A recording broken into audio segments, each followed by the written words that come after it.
Good morning, Tom. Good morning, Sherry. After the radio show last week, I heard you and Sherry talking about my accent.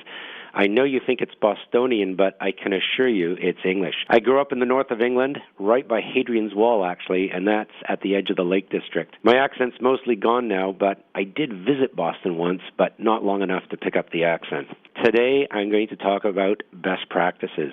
Over the years, we have assumed the management of several properties, some who are self-managed by owners directly, and others that came from professional management companies. This month, we took over the management of a portfolio of buildings from another management company, and as we began our takeover audit, we noticed several anomalies.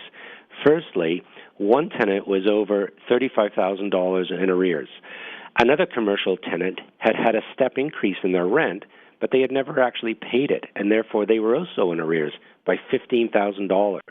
And in addition to that, they were short paying every month. The recoveries for the property had not been calculated for the past 2 years, which meant that the landlord was losing money there as well. In one of his residential buildings, the caretaker had been using a secondary suite as a storage area for the past 6 months, and the landlord was unaware of this.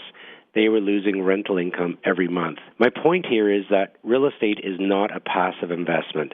The landlord or their property manager should be reviewing the business monthly.